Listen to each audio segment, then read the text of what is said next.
We are live. We are back. We are back. Welcome, y'all, to an all new episode of Cultivating Conversation with DP Squared. I'm your amazing host, Deja, along with my sometimes cool, sometimes irritating co host, DeAndre, we are back in business. Another Tuesday, baby. I know, and I'm so excited. Thank you to everyone who tunes in live and to those who will tune in after the fact. Facts. We have favoritism toward the people who tune in live, but it's okay. Definitely. Yes, we definitely do. We definitely do. But I guess a really quick catch up. You've been all right, DeAndre? Yeah, I've been good. I've been excited for leading up to this Tuesday. First guest of the year. First guest of the year. First guest of the year. Very great guest. So I'm just excited for what today has in store. But overall, I've been well. How about you? I've been good. Let's see, the past week. Well, it was really nice. Me and my mom, we went to North Carolina and South Carolina. So I was able to visit my school in Chapel Hill. That's always so fun and nostalgic. Nice. Eating the places I used to eat and stuff. And then we went to South Carolina to visit family. So I'm in good spirits. I feel like it's important to go back to the thing. Like you can remember where you started type of vibe. Yeah, it was nice. It was really nice. Humble experiences. Like, man, I used to be in that building struggling. Yeah. But we made it through.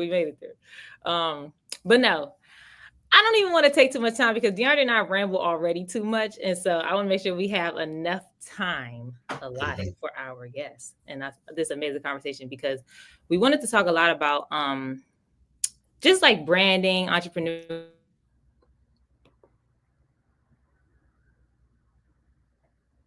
Hold on, you cut out. By being, can y'all see me? Yeah, you back now. Cut out for a sec. Go ahead. Janky Wi-Fi. My bad, y'all. But, no, just saying. Where'd you hear? You were saying entrepreneurship. Oh yeah. I was just saying we just wanted to have a conversation about all of that, and so that's why I immediately thought of Sasha. Immediately.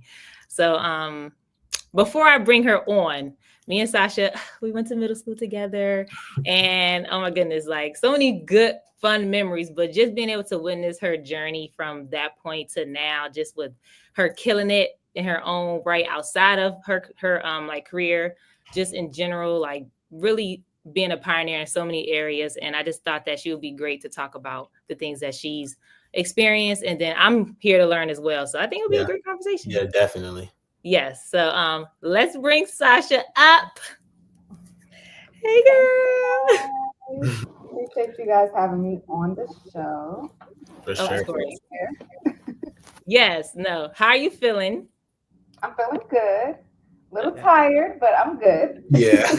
I know. I think we're all just trying to get through the day, honestly. But I wanted to ask, well, first, before we even start, we want to do a teeny icebreaker just to kind of get in the rhythm of things. Okay. So what is, because I know you're not in DC anymore, so what is your go-to spot when you're back in the city? It could be food, a club, a store. What's the place you're like, I gotta go here when I come back home? Put me on. It's funny. So I've gone before. It's called King Oyster Bar. And it's like in Noma, like New York Avenue area. I've gone a few years ago, like when I was living in DC. But I just went 2 weeks ago when I was home, and I was like, dang, this spot is lit. Like, I need to start coming here, but I'm like home because it's literally, I don't know, y'all. I went like 2 Fridays ago. I don't know why it was so packed in there, but like it's always packed on Fridays for happy hour, apparently. And so they have a really good happy hour. Everything is $5 or $7. And it's like a really good menu, like crab cake sliders, like salmon BLT sliders, oysters for $1. Like it's like a lot of different things on there. And I'm like, okay, I will be back. My receipt came up to $35. I will be coming back. Oh, in DC, that's great. Yeah. Artichoke dip was $5. Like we just got like a ton of different things and like split it. I was like, okay, this will now be like a go-to. Even though I went like maybe 2019, I guess I didn't appreciate it then. But as an adult, I'm like, yeah, like this is. Yeah. No, that's a good one. I'm gonna have to try it. I don't think I've ever heard of it, so I gotta go. Check it out. Okay. Yeah, my memory bank. I got one since I don't be in DC that much no more since I'm in school. Okay. This might be a little childish. Don't hate. I know y'all got the millennials, but my friends, they love going to Ultra Bar. They love. So I haven't heard of that one. For real. It's been there forever too. Yeah. It's like a club for the people who are under 21 or like right around that age, and each level has different music and stuff. Yeah. That's okay. I haven't heard of that one. So should I check it out? Since no. No. Not for you. No, but I think it was called something else before that, but I don't remember. How about you, Deja? Even though you're in DC, right? Yeah, I came back here a couple years ago. But go-to spot. Dang, because let me think. A go-to spot that I have to it's weird. I feel like L'Oreal Plaza. I love that place. It's like a Mexican spot. That's probably one of my go-tos. Yeah. Yeah, I've been there before. Their food is really good. I love Mexican food. Yes. Oh my goodness. Them drinks will have you leaning on the sidewalk. Okay. But just so let me hop into it. Oh no. Actually, I wanted to ask one other question. What is your go-to album right now? Favorite album you feel like you just been listening to it constantly recently? Yes, I've been listening to Brent Faiyaz, his last album. I think it's Moment. Oh yeah. Let me go to that. I think you got muted or something, Sasha. Is it just me? You hear me now? Yeah, I can hear you. It's called Larger Than Life. Yes. Yeah, I like that album. I would say some sexy songs for you, the new Drake album. I listened to it and I didn't really care for it. I like maybe 2 songs on there. Wow. But it didn't do it for me. Maybe I have to listen again, but I listened like that first morning that it came out and I wasn't feeling it. Okay. I'm gonna try. I'll try again. I had to listen to it multiple times. Now, it's not one of the most memorable albums or anything like that, but I listened to it in the car today and I was like, so it's just something to throw on. But okay. So growing up in DC, how do you feel that shaped you as a person overall?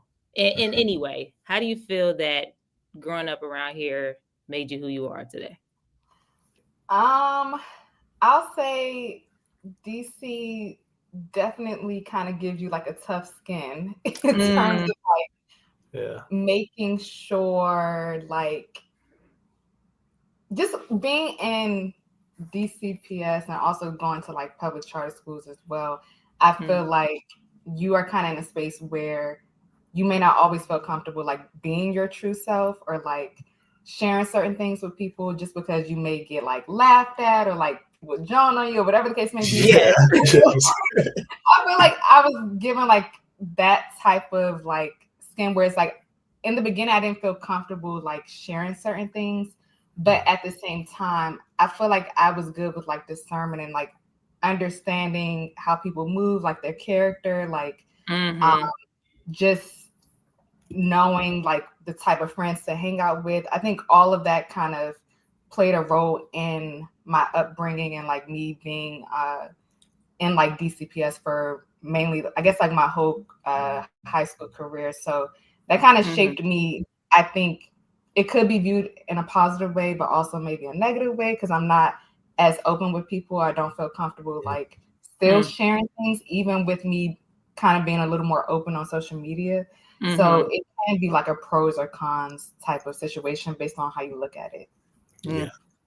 That's so true. What about you, DeAndre? What do you think? I fully agree. DC can really like squeeze you out. It's like you have to be very protective just about yourself. Like you don't realize when you're younger, but you just have to, when you grow older, you realize like you just have to be really protective just with yourself because people exploit that a lot. And I feel like DC has that stigma of not wanting to see your peers succeed. A lot of people, like don't make it far. A lot of people don't get there. So when they see somebody shooting up, they want to bring them back down with them. So you kind of have to protect your peace in a way, I would say. Yeah, that's true. I'm trying to think. I do think that it kind of made me, how can I say I feel that because we were exposed to so much, it made me like I have like a a high standard when I go to other cities, if that makes sense. I feel that like here the food is so good, the culture is like top tier, so I guess when I go to places, I'm like, this food is all right. Or I don't know. I guess it kind of makes me have an appreciation for how rich the culture and food and all of that is. That's true. That is true. It helps me with my identity in a way, I guess I would say. I agree with that too, because I feel like anytime I'll say I'm from DC somewhere, they'll be like, "Oh, we love the brunch. We heard the brunch is so good. The food is so good." And I'm like, "Yeah, this food is much better than wherever I'm at." So I do agree with that. And so I live in Philly now, but I was living in Delaware too. And so both cities are like, "Why did you move here?" Like DC is talking. And I'm like, well, I moved for a job, but I have to think about that. But DC is a great city, and I honestly didn't think that I would ever leave, to be honest. Outside of like going to college, but like when I came back, I didn't think that I would leave. Yeah. I know you touched on you talking about just kind of in your later life, because of how your upbringing, having that tough skin, it was kind of hard for you to maybe do things like be your authentic self, maybe on social media. But I saw something that you said when you releasing your book. I know we're gonna get to the career stuff a little, business stuff a little later, but I just want to ask you, you raised $18,000 during your Kickstarter, but I want to ask you, besides monetarily, did you feel that support from your peers when you were leading into that time in your life, or your family? Did you feel that? So it's funny. I did not share it. I did not share it with any of my friends. I did not tell them.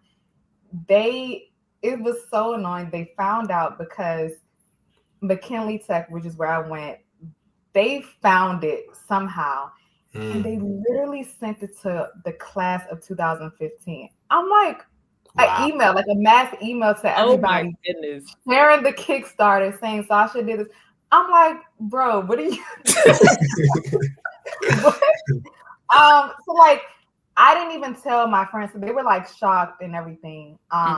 I feel like I didn't get to see the reaction of people, like their true, authentic like reaction, because they just saw the success behind it. So I didn't get that of like, oh girl, like why would you do that? Or that's not the route you should go, whatever the case may be. I didn't get that truly because like they saw it once, like the Kickstarter was successful. But I did share with my family and like family friends, and they were very supportive in terms of either like donating or like sharing it on social media. So that's nice. I just kind of like what I said before, I just wanted to be in a space where I didn't have any like negative voices or like any negative opinions. So I'm like, I'm gonna do this. They'll find out when they find out. Yeah, that's nice. That's so crazy. That's so interesting, because I feel that I'm the same way with certain stuff. I just kind of, I just do it and I tell the people that I want to tell, but I don't publicize it. Whether honestly, I don't appreciate people's like negative opinions or energy around it, how you said, and I just don't want, or some people aren't always that happy for you. So I don't want that. So I just kind of lay low and then pop out and be like, okay. That's what I try to do. Even now, there's like things that I still don't even share, and I feel like my friends now are like obviously supportive and stuff like that, but they were kind of like, Sasha, like, why do I have to find out on Instagram that you did something? Like, why didn't you share it with me? And I feel like that's why I kind of feel like the con part of it, like I just, because I'm always stuck in that like mindset, I don't kind of open up to people about certain things that I do. Which could, like we said, it could be a good thing or a bad thing, but I'd rather just stay in that space because I don't know anybody's true intentions. So I'd rather just keep it like regular, even if you are my best friend. Like, I don't really know what's going on. So like, I just keep it neutral. Like, I'll share certain things, but I just don't, like, why do you need to know my business? Like, when you see it. Exactly. That's just kind of how I've always been. But I do want to kind of get to a space where I'm a little more open, which I think TikTok has helped me do more than Instagram. Got you. I was going to ask you that. So did creating content on TikTok come naturally, or was it really something you had to be like, okay, I do want to be more open, or I do want to share the behind the scenes of what I have going on. Let me really sit and work on this, or just like, okay, I'm kind of good at that. So it started with, okay, I'm kind of good at that, because I was good with like the editing piece and like choosing the right audio and stuff like that, but I was not comfortable talking. And I realized I was not getting I was getting the engagement, but I wasn't getting the people like following me just because like it's like they like the content, but there's no story behind this. Like I'm just seeing a lot of cool things to do or whatever. But once I shifted to like doing more voiceovers and like talking and stuff like that, it's still not like a huge number, but like when I did that, I went from like 400 to 1,200 followers, and now I'm at like 1,400 or 1,300, something like that. But that really showed me that like, okay, like people do want to hear people's opinions, and they do want to like hear your story about certain things. So I'm still not 100% comfortable with it, but I do it more than I did before. Right. Yeah, I know. I always tell Deandre, when we first started doing stuff with our business or the podcast, I hated talking on camera. Like I don't like hearing my voice back, nothing. So it was and I'm still not, I don't really post on social media. My way of talking is really through the podcast or stuff we do on our business page. But I know Deandre is a little more comfortable with it. But with me, I'm just, I'll record you, but do not. So it's definitely a hard barrier to break. I think especially initially for me, I'm gonna speak for myself, just like the peers aspect, just like seeing you do stuff a little outside the box is a little intimidating. So it took me a while to kind of like get out that mindset and know that, you know, this is my life. So the people that not fan base, but the supporters, the people that you're gonna garner are going to be way bigger than the 10 people that you know online. So it's like, just had to get out that little mindset, but I agree. I know you mentioned shout out McKinley Tech, or not. I don't know if you like going. I don't know, but shout out to them. I know because for the people who don't know, it's like science and technology related things. Is the focus at that high school? Was that where you really started loving STEM, or was it before that? After that? Yeah, no, it was definitely at that school. So I initially wanted to go into like law or something around law because I just loved Law and Order SVU. Like that was my show. So I was like, I want to be her. When I grow up, I want to be her. But I knew that I really didn't want to be like a detective per se. So I was like, okay, maybe I could do law. So that was my track initially until like 10th grade when we kind of got placed into our different classes. So you could go into computer science, mass media, digital media, engineering, and then biotechnology. So I went into like the tech sector where you had to take like 3D animation classes, Photoshop classes, and then computer science. And that kind of is when I was like, okay, like this is cool, but I'm just here for the class, really. Like, I have to be here. But then when I started like my first internship, that's when it kind of showed me like, okay, like this is something that I can see myself doing like in the real world, because I feel like they didn't like show you that. They just showed you, okay, this is what you're supposed to do in this class to get whatever grade and then move on. But once I had the internship, I'm like, okay, like this is the stuff that like you actually do in the actual job. So that's when I kind of like decide like, okay, this is something that I would want to do. And I got a question pertaining to what you're saying about the internship that I think for me, I'm still a college student, so a lot of college students or high school students want to know. And again, I read that you had 9 internships, which is outstanding. I want to say that. But like you already kind of said that helped you decide on your path. So I just want to ask, would you say that is necessary for someone to get an internship to get their foot in the door? I don't want to necessarily say like it's necessary, but I think it is helpful. And I feel like not just college students, but like even just DC students in general, I feel like they kind of view like SYEP as just like, oh, this is just anything type of job. Like I don't really have to like do much. But I really like looked into like the different type of jobs. So my first internship at Microsoft was with SYEP. Oh wow, so, that's good. Yeah, so it's like I feel like people kind of viewed it as like, oh, this is just a summer job. And obviously they place you where they want you, but like I was kind of like looking around to see if I could like find a little loophole of like trying to be somewhere else within SYP. And so that's the route I went. So I feel like it's really good to just kind of like use your resources, research online for different opportunities, because they're out there. You just have to really find them.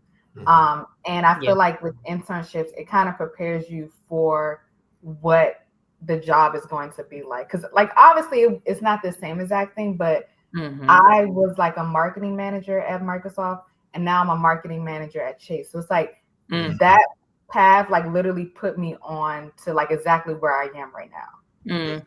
Yeah. I agree with that wholeheartedly. I think I've really learned so much from internships.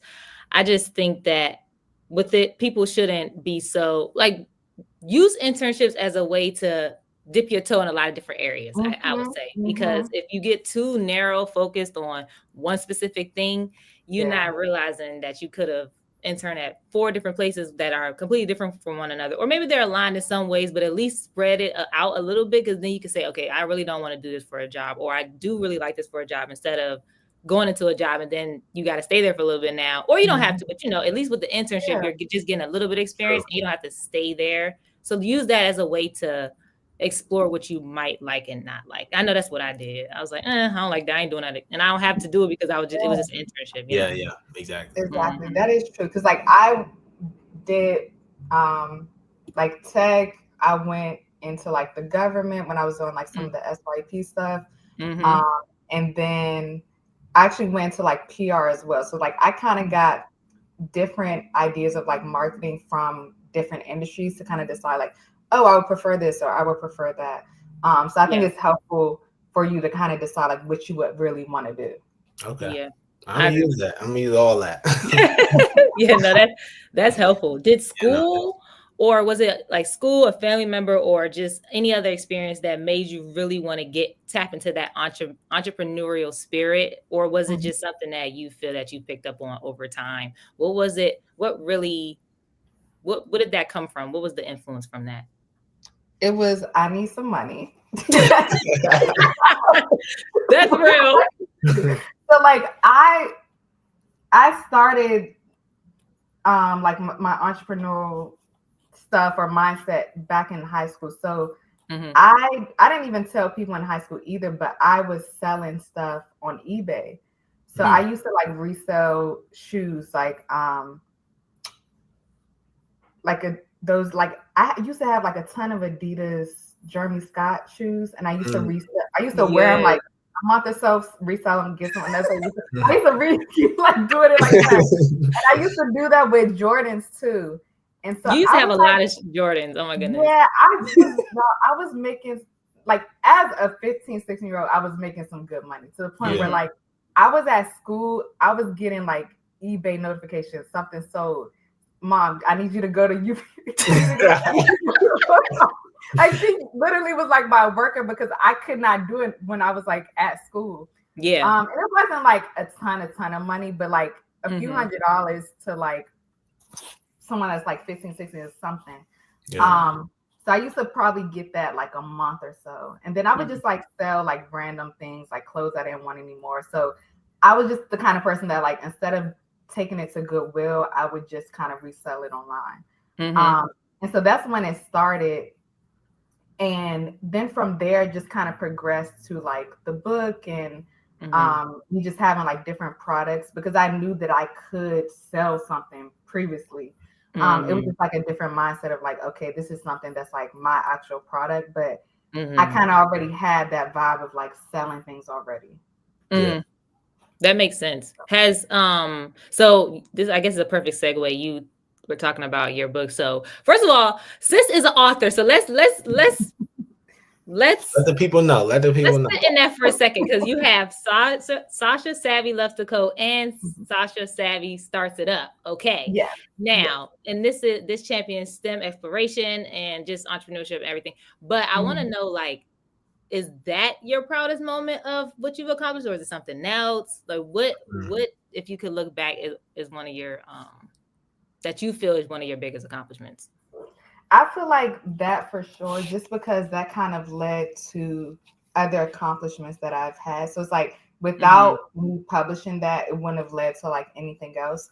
So I would say that those two things were like my biggest accomplishments. And I feel like with both books, it kind of was like showing my life a certain way, like, or how do I explain it? Like, it kind of showed some of the things that I went through just from like a lens of like a younger person.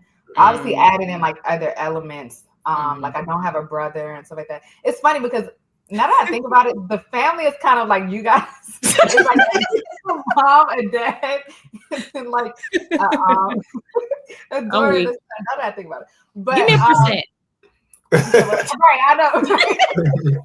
And so I feel like it just was kind of like certain things that I went through as like from a younger kid's perspective, and just like kind of teaching them about coding, teaching them about entrepreneurship, and just letting them know that they can start early too. So without telling like the full story, like with the second book, Sasha and her friends like start their own business. It's like a small business, but it's just like showing you different ways of like how you can make money and be your own boss like now at any age. Because I'm seeing like 8-year-olds come up with businesses and stuff, and I'm like, oh wow, yeah, yes, it's definitely possible.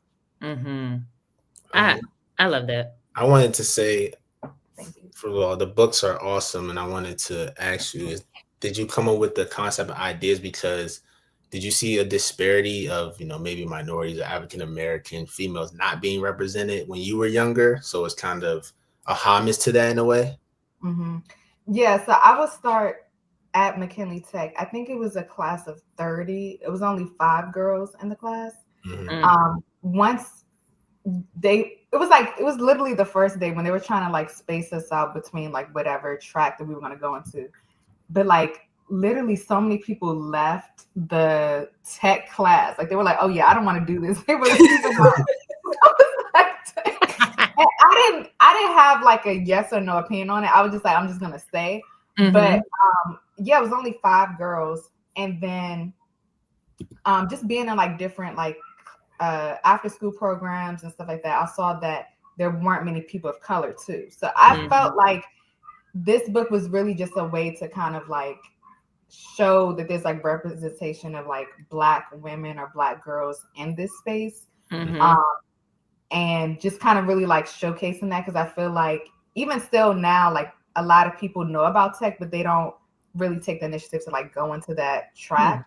And it's really because there's not enough people in this space that like really kind of is like that role model for tech. Like you don't really have like a Black person to look up to in tech, but you would for like these other spaces. So that was just kind of like my way to kind of highlight Black women or a Black girl that like is interested in coding.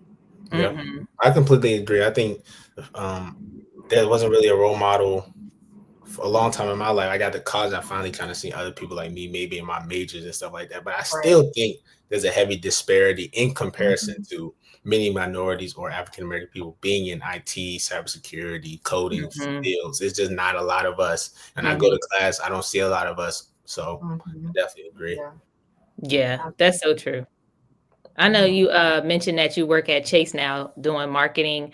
Does that align with your passions outside of work too? I guess it kind of, there is some alignment there, but do you feel that the things that you're doing at work kind of help you do stuff outside of work? I think it does, but it is from a different lens, because I don't know how I thought I could market cars. so like I'm in like the Chase auto department. So we market auto loans, but then also we have like different partners where we market their cars. So it definitely was like an eye-opening situation where it's like, okay, like because I have the foundation of marketing, this is something that I can do. That's been exciting. And so I feel like some of the things that I do at work, which is like working on like different creatives and like providing my opinion on certain things, like it kind of transfers over to like some of the content that I create too, because like it's all the same, just like different types of marketing. Yeah, definitely. That makes sense.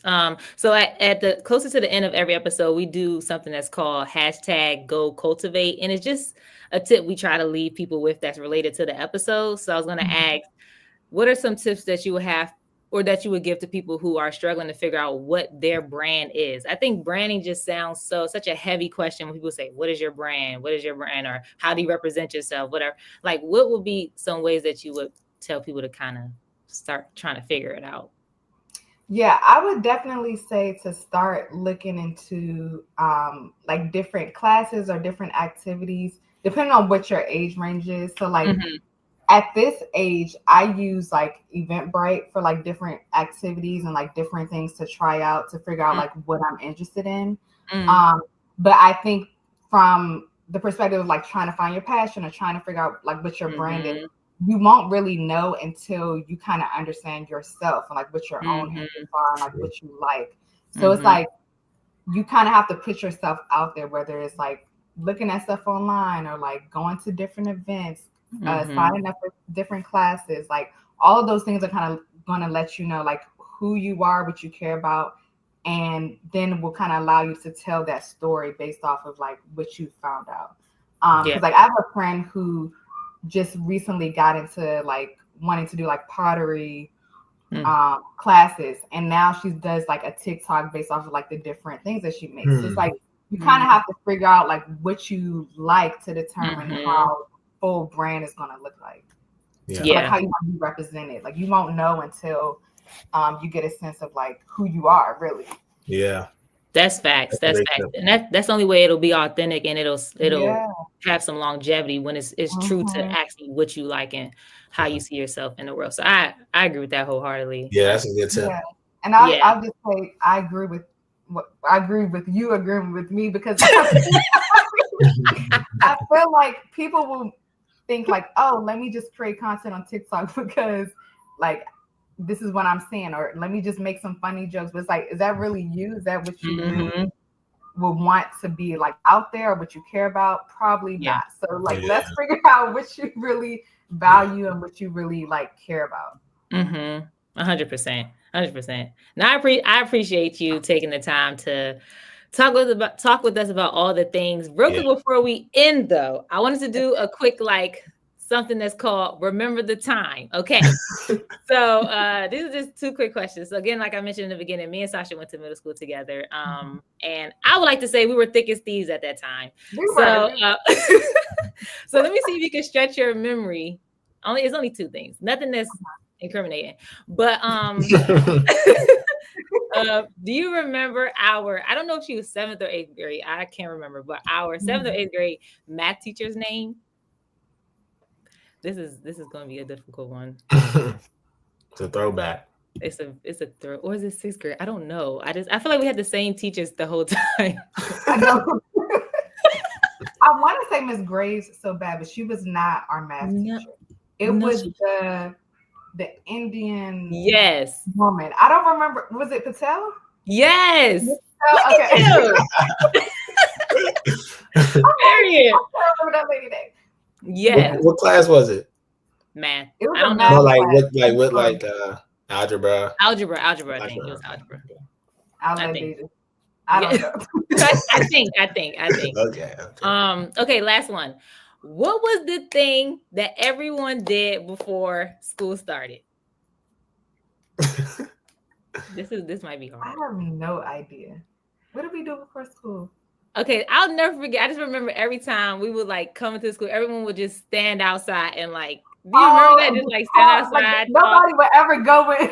No, stand in the hallway. We would just always just stand. Yeah, no, that is true. I thought it was gonna be something a little incriminating, but no, no, I do remember that. I also feel like after school too, nobody would leave. It'll be I think we would get out 3:15, but it'll be 3:30, and people are still just lingering around. Go home. Yes. Oh my gosh. I definitely remember that. Yes. No, I appreciate you so much, Sasha, for coming on and talk. I know I learned a lot, and it was just nice to just catch up and reminisce. But I want to make sure people can also support you. So are there like ways that people can support what you have going on, or websites you want them to check out, or social media, whatever? Yeah, so my business Instagram is the STEM code. And then on TikTok, I'm Miss Alston with 3 S's. So MISSS and then Alston. ALSTON. So that's where you can find me. Perfect. Well, thank you again. Thank you for being the best and first guest of the year. Like, this is a great way to start off, and hopefully we just go up and up from here. But thank you everybody for tuning in. Hope you learned something today, and you will see DeAndre and I next week. Next week. Peace out. See y'all. Thank you.